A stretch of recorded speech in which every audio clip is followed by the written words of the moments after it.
नमस्कार बंधुरा दीपशिकार रंधनशालाय समस्त बंधुदेरके स्वागत जानाई। तो आज की बनाচ্ছি বলুন তো, आज একটা মেটের রেসিপি বানাচ্ছি, খাসির মাংসের মেটের। তো কীভাবে বানাচ্ছি সেটা আপনারা দেখুন, পাশে থাকুন। এই খাসির মেটা নিয়েছি 250 গ্রাম মতন আছে, আর একটু চর্বি নিয়েছি। এটা ছোটো ছোটো টুকরো করে নিলাম। এবার পেঁয়াজ দিয়ে দিলাম, একটা বড় সাইজের পেঁয়াজ, লবণ আর হলুদ দিয়ে দিলাম, আদা বাটা দিয়ে দিলাম, এর সাথে শুকনো লঙ্কা একটা বেটে নিয়েছি আর রসুন দিয়ে দিলাম। ভালো করে মশলাটা কষে নিচ্ছি। আর কাশ্মীরি লঙ্কা গুঁড়ো দিয়ে দিলাম 1/2 চামচ, টমেটো দিয়ে দিচ্ছি একটা কাটা।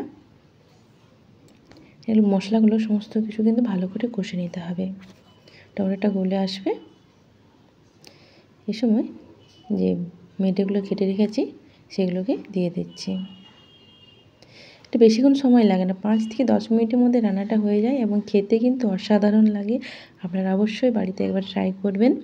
এই রান্নাটা আমি আমার দিদিমার কাছ থেকে শিখেছি। দিদিমা এইভাবে করতেন, ছোটোবেলায় আমি দেখতাম, খুব ভালো লাগতো। আমার খুব প্রিয় রান্না ছিল এই রান্নাটা, আমি খুব ভালোবাসতাম। তো মাঝে মাঝে এই রান্নাটা করে আমাকে দিদিমা খাওয়াতেন। তো আজকেই সেটা আমি করলাম, সেটা আপনাদের সাথে আমি শেয়ার করলাম।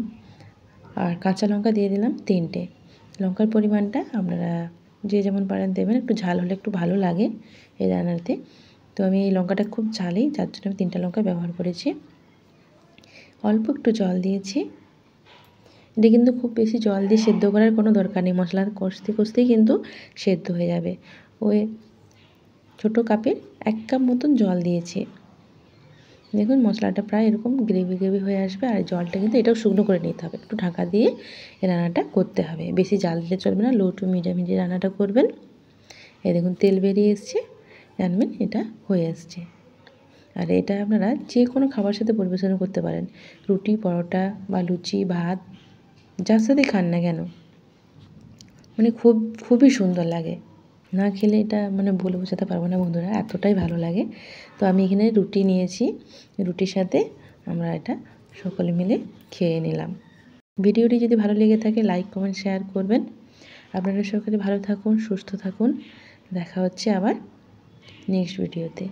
আপনাদের জন্য আবার কিছু একটা আমি নতুন রেসিপি করে দেখাবো। আশা করি সেই রেসিপিগুলো আপনাদের অনেক উপকৃত হবে। দেখছেন আমি প্লেটে নিয়ে নিয়েছি, দেখতেই কিন্তু খুব লোভনীয় লাগছে। এই রেসিপিটা যদি এইভাবে না বানিয়ে থাকেন অবশ্যই একবার বানিয়ে দেখবেন। তো আজকে এই পর্যন্তই, ধন্যবাদ বন্ধুরা।